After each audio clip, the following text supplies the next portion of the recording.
Choisir une Bible, c'est un moment important et il y a plusieurs critères qui vont rentrer en ligne de compte.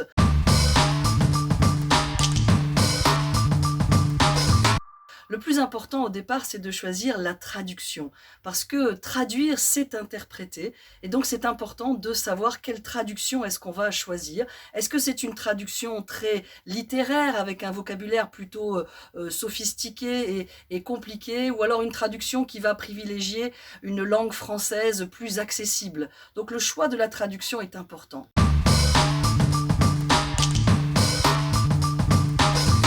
Un conseil de lecture pour la jeunesse, surtout qu'il y a le Pass Culture qu'on peut utiliser dans les librairies chrétiennes.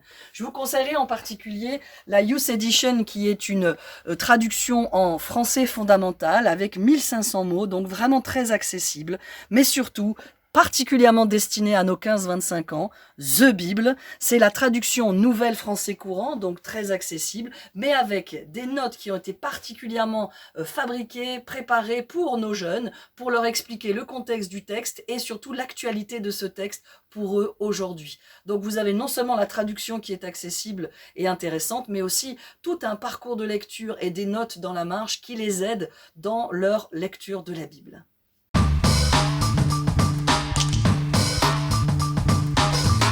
Alors mes coups de cœur au rayon Bible, même si je les aime toutes parce que c'est vrai que la Bible c'est une formidable nourriture, je recommanderais en particulier la Bible, une expérience ensemble, parce que là ils ont fait le choix de ne pas mettre les numéros de chapitres et de versets. On sait que les numéros de chapitres et de versets ont été ajoutés au Moyen-Âge, ils n'étaient pas dans les manuscrits les plus anciens, et donc on se laisse à nouveau emporter par le récit du texte, et on redécouvre la saveur des textes tels qu'ils étaient du coup voulus lorsqu'ils ont été écrits. Un autre coup de cœur, c'est la Bible manuscrite. Pendant le premier confinement, des chrétiens ont recopié les textes bibliques et ils ont du coup comme ça partagé leur passion des Écritures. 500 copistes de toute la francophonie qui ont recopié le texte et on a l'impression que quelqu'un nous écrit. On a l'impression de redécouvrir ces versets par le prisme de quelqu'un qui les a écrits et copiés pour nous. Et puis un dernier coup de cœur, parce qu'elle vient de sortir, c'est la Nouvelle Français Courant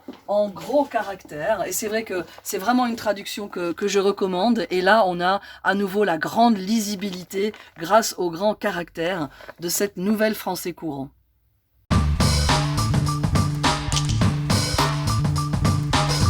L'erreur serait de commencer par la couleur et la couverture avant de regarder le contenu et la traduction. La priorité, c'est de choisir sa traduction, regarder en particulier l'introduction de la Bible pour voir s'il y a peut-être une orientation théologique et est-ce que cette orientation théologique annoncée par les traducteurs dans l'introduction correspond à l'église que vous fréquentez. Et ensuite, dans un deuxième temps, on peut choisir le format de cette traduction, regardez le choix de couleurs, de taille. Là, évidemment, il y a une très grande diversité.